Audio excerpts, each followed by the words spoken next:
2023-2024 वार्षिक परीक्षा की तैयारी करने वाले जितने भी मेरे प्यारे विद्यार्थी क्लास 10th में हैं, आप सभी का स्वागत है आपके अपने YouTube channel Subhash study centre पर। और आज के इस वीडियो में मैं लेकर के आ चुका हूं आप सभी के लिए हिंदी काव्य खंड का जो अगला चैप्टर है। यहां पर आप ध्यान दीजिएगा, गोस्वामी तुलसीदास जी के द्वारा रचित मेरे प्यारे बच्चों चैप्टर का नाम क्या है? धनुष भंग। और इस पाठ का यहां पर आप ध्यान दीजिएगा दोहा संख्या 7 जो कि इस प्रकार से है। राम बिलोके लोग सब चित्र लिखे से देख, चितय सीय कृपायतन जानी बिकल विशेख। और यहाँ पर इस दोहे के बाद जो चौपाइयां हैं यहाँ पर आप सभी लोग ध्यान दीजिएगा, जो कि यहाँ से हैं। देख विपुल बिकल वै देही, निमिष बिहात कलप सम तेही। और यहाँ तक हैं, तेहि छन राम मध्य धनु तोरा,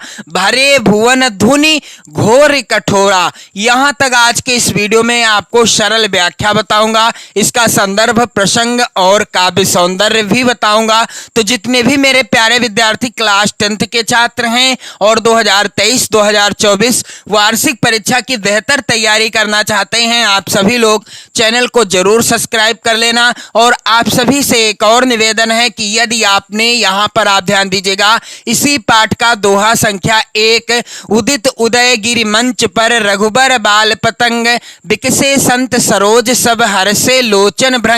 और यहाँ तक चौपाई, यहाँ तक आप ध्यान दीजिएगा, तब शिवधनु मृणाल की नाई, तोर्यो राम गणेश गोसाई। और दोहा संख्या 2 है, राम ही प्रेम समेत लखी, सखिन समीप बुलाए, सीता मातु स्नेह बस वचन कहे दिल खाए। और चौपाई यहाँ तक है, सखी सब कौतुक देख निहारे से लगाकर, उदय तासु त्रिभुवन तम भागा। इतनी चौपाइयां हैं। और इसके बाद आप मेरे प्यारे बच्चों ध्यान दीजिएगा, मंत्र परम लघु जासु बस, विधि हरि हर सुर सर्ब, महामत गजराज कहूं बस कर अंकुश खर्ब। और यहाँ तक आप ध्यान दीजिएगा, बार बार बिनती सुनि मोरी, करहु चाप गुरुता अति थोरी। तो दोहा संख्या यहाँ पर 4 ध्यान दीजिएगा आप सभी लोग, देख देख रघुवीर तन, सुर मनाव धर धीर। और यहाँ तक चौपाइयां हैं, अति परिताप सीय मन माही, लव निमेष जुग से सम जाही।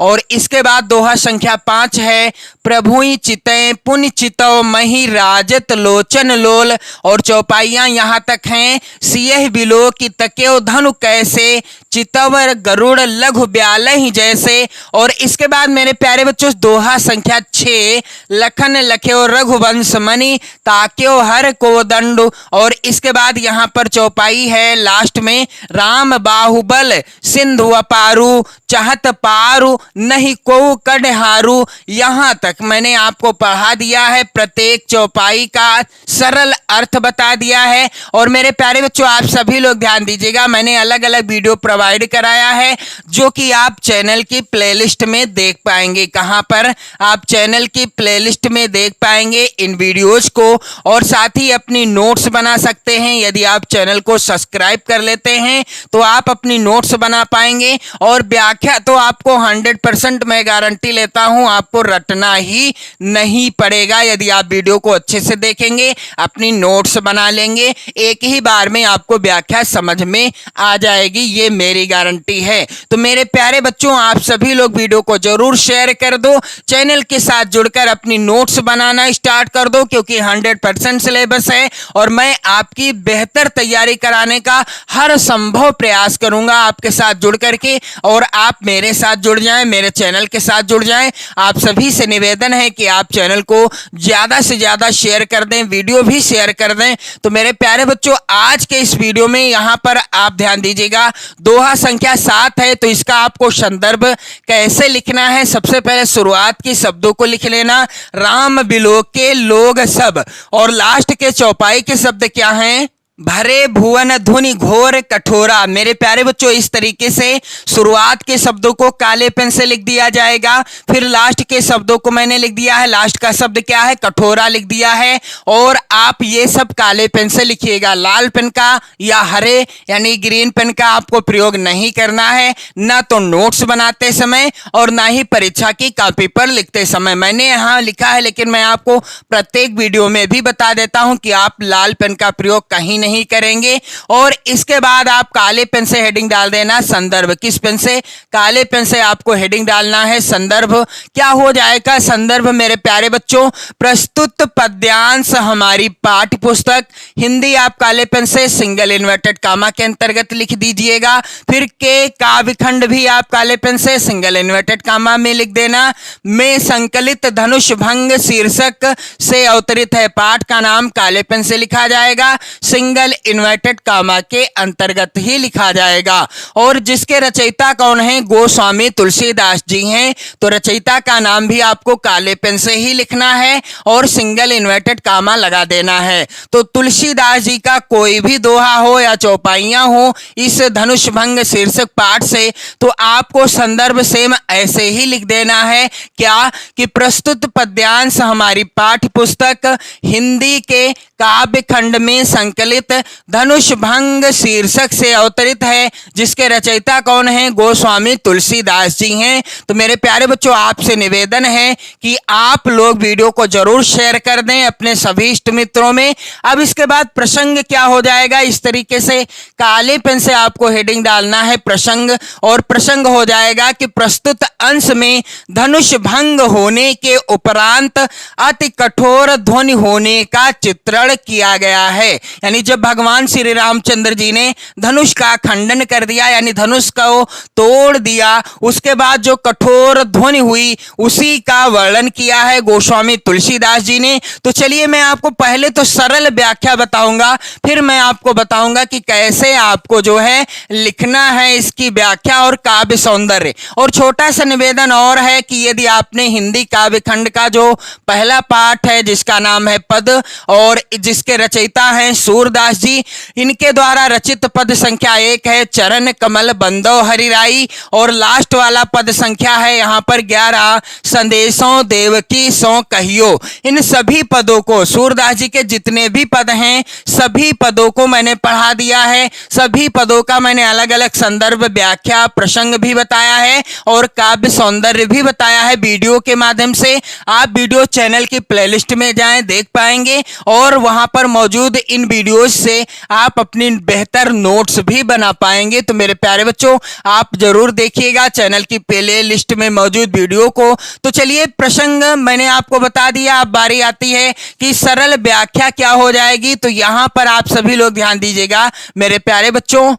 राम बिलो के लोग सब चित्र लिखे से देखे, चितैसी कृपाय तन जानी विकल विषेखे। भगवान श्री रामचंद्र जी ने सब लोगों की ओर देखा और उन्हें चित्र में हुए से देखकर फिर कृपा निधान श्री रामचंद्र जी ने सीता जी की ओर देखा और उन्हें विशेष व्याकुल जाना।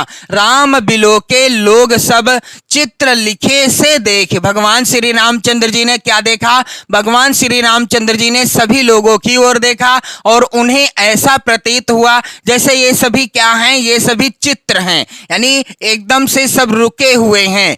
चितय सीय कृपायतन जानी विकल विषेक। और इसके बाद क्या हुआ? इसके बाद भगवान श्री रामचंद्र जी ने, यानी फिर उन्होंने कृपा निधान श्री रामचंद्र जी ने सीता जी की ओर देखा और उन्हें क्या जाना? जानी विकल विषेक, और उन्हें विशेष व्याकुल जाना। अब बारी आती है चौपाइयों की सरल व्याख्या बताने की। तो मेरे प्यारे बच्चों, आगे लिखा हुआ है, देखी विपुल विकल बै देही निमिष बिहात कल्प समते ही। यहां पर आप सभी मेरे प्यारे बच्चे ध्यान देंगे कि उन्होंने जानकी जी को बहुत ही विकल देखा।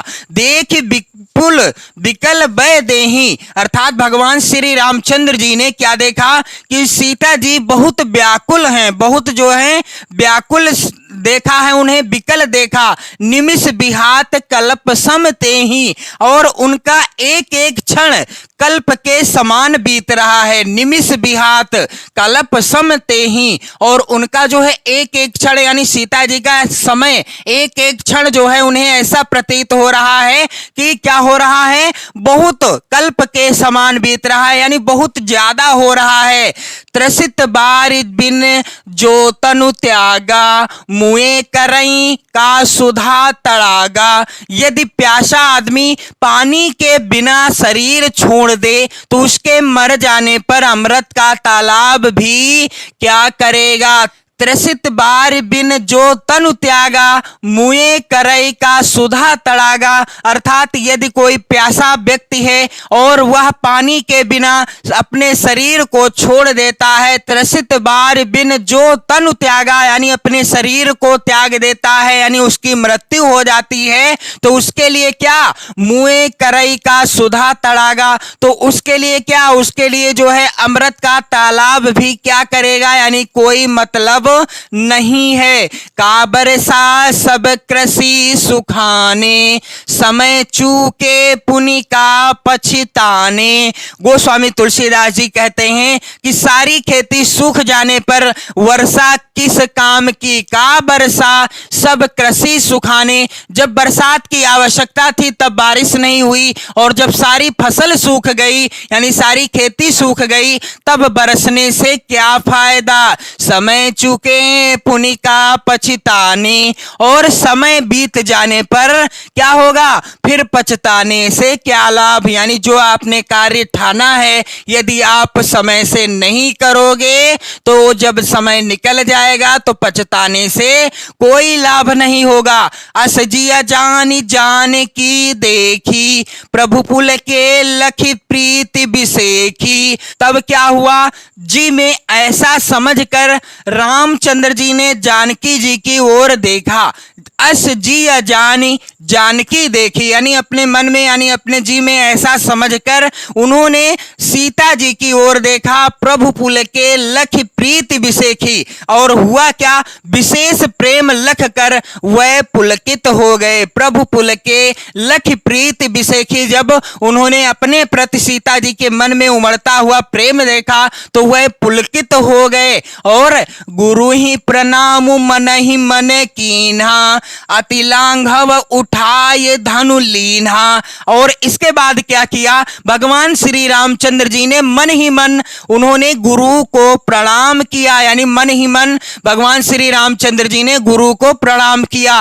गुरु ही प्रणाम मन ही मन कीन्हा, अति लाघव उठाए धनु लीन्हा। और साथ ही साथ क्या हुआ, और उन्होंने बड़ी फुर्ती के साथ धनुष को उठा लिया। अति लाघव उठाए धनु लीन्हा, दम क्यों दामिनी जिमि जब लयऊ, पुनि नभ धनु मंडल सम भयऊ। उसी क्षण क्या हुआ, उसी क्षण क्या हुआ मेरे प्यारे बच्चों, कि जब उसे हाथ में लिया तब वह धनुष बिजली की तरह चमका। दम क्यों दामिनी जिमि जब लयऊ, जब भगवान श्री रामचंद्र जी ने उस धनुष को अपने हाथ में ले लिया, अपने हाथों में ले लिया, तो वह बिजली की तरह चमका। और फिर क्या हुआ, पुनि नभ धनु मंडल सम भयऊ, और फिर आकाश में मंडल जैसा हो गया। आकाश में कैसा हो गया, मंडल जैसा हो गया। एत चढ़ावत खेचत गाढ़े, काहू न लखा देख सब ठाढ़े। इसके बाद क्या हुआ मेरे प्यारे बच्चों, कि लेते चढ़ाते और जोर से खींचते हुए किसी ने नहीं देखा, यानी भगवान श्री रामचंद्र जी को धनुष उठाते हुए और उस पर जो है डोरी चढ़ाते हुए किसी ने नहीं देखा, और ना ही उसे खींचते हुए किसी ने नहीं देखा। काहू न लखा देख सब ठाड़े, सब लोग खड़े के खड़े रह गए लेकिन कोई देख नहीं पाया। क्या नहीं देख पाया, लेते समय उसे और साथ ही साथ उसे जोर से खींचते समय कोई भी नहीं देख पाया। और तेहछन राम मध्य धनु तोरा, भरे भुवन धुनि घोर कठोरा। और उसी क्षण क्या हुआ, उसी क्षण क्या हुआ कि श्री रामचंद्र जी ने धनुष को तोड़ दिया। कहां से, बीच से तोड़ दिया। तेहि क्षण राम मध्य धनु तोड़ा, अर्थात उसी क्षण भगवान श्री रामचंद्र जी ने धनुष को बीच से तोड़ डाला और भरे भुवन ध्वनि घोर कठोरा, और भयंकर कठोर ध्वनि से सब लोग भर गए। यानी इतनी तेज भयंकर ध्वनि हुई कि सभी लोग क्या हो गए, उसी ध्वनि में भर गए, यानी उसी ध्वनि से जो है डर गए, समझ लीजिए। ऐसा इतनी विकराल ध्वनि हुई। तो मेरे प्यारे बच्चों, मैं आपको बता दूं आपको व्याख्या कैसे लिखना है। राम बिलो के लोग सब चित्र लिखे से देखी, चितैसी कृपाय तन जानी बिकल बिसेखी। मेरे प्यारे बच्चों, आप सभी लोग इस तरीके से काले पेन से हेडिंग डाल देना व्याख्या, और क्या हो जाएगी व्याख्या कि श्री रामचंद्र जी ने सब लोगों की ओर देखा और उन्हें चित्र में हुए से देखकर फिर कृपा निधान श्री रामचंद्र जी ने सीता जी की ओर देखा और उन्हें विशेष व्याकुल जाना। राम बिलो के लोग सब चित्र लिखे से देखी, चितैसी कृपायतन जानी बिकल बिसेखी। और इसके बाद मेरे प्यारे बच्चों, चौपाइयों की व्याख्या क्या होगी कि देखी विपुल बिकल वै देही, निमिष बिहात कल्प सम तेहि। गोस्वामी तुलसीदास जी लिखते हैं कि उन्होंने जानकी जी को बहुत ही व्याकुल देखा। देख विपुल बिकल वै देही, निमिष बिहात कल्प सम तेहि। और उनका एक एक क्षण क्या था, कल्प के समान बीत रहा था। किसका? जानकी जी का एक एक क्षण कल्प के समान बीत रहा था।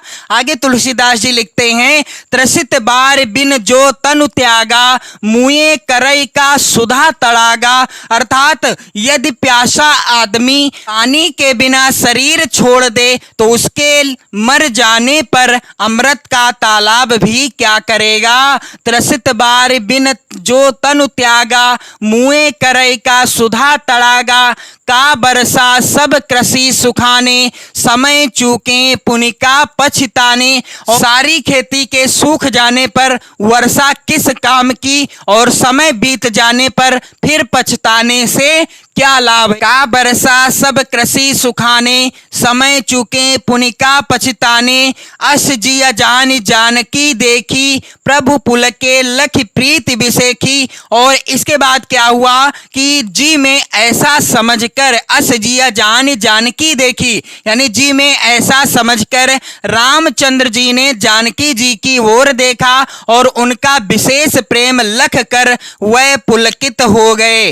प्रभु पुल के लख प्रीति विसेखी, और गुरु ही प्रणाम मन ही मन कीन्हा, अति लाघव उठाय धनु लीन्हा। और इसके बाद भगवान श्री रामचंद्र जी ने क्या किया, उन्होंने मन ही मन गुरु को प्रणाम किया और बड़ी फुर्ती से धनुष को उठा लिया। इसके बाद क्या हुआ कि दमक्यों दामिनी जिमि जब लयऊ, और पुनिनभ धनु मंडल सम भयऊ। गोस्वामी तुलसीदास जी कहते हैं कि जब उसे हाथ में लिया भगवान श्री रामचंद्र जी ने, तब वह धनुष बिजली की तरह चमका और फिर आकाश में मंडल जैसा हो गया।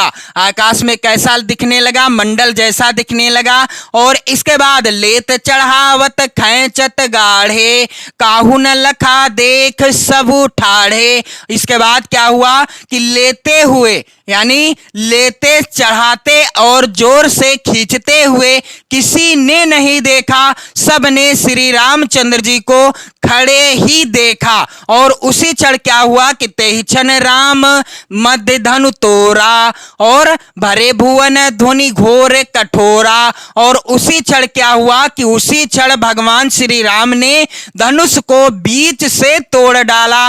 भयंकर कठोर ध्वनि से सब लोग भर गए। तो काव्य सौंदर्य इस तरीके से आपको हेडिंग डालना, काले पेन से हेडिंग डालना। पहला बिंदु होगा धनुष भंग के समय का वर्णन किया गया है गोस्वामी तुलसीदास जी के द्वारा। और भाषा क्या है, तो यहाँ पर अवधी भाषा है, यहाँ पर जो दोहा है और जो चौपाइयां हैं ये सभी किस भाषा में रचित हैं? अवधी भाषा में रचित हैं। और इसके बाद यहाँ पर वीर रस की अभिव्यक्ति हुई है। छंद यहाँ पर दोहा तथा चौपाई छंद है। यहाँ पर मेरे प्यारे बच्चे ध्यान देंगे, 7वें नंबर का यह जो है यह दोहा है। बाकी शेष क्या है? ये सभी चौपाइयां हैं। अलंकार यहाँ पर अनुप्रास एवं एवं अतिशयोक्ति अलंकार है। और मेरे प्यारे बच्चों, आपसे निवेदन है कि आप वीडियो जरूर शेयर कर दें।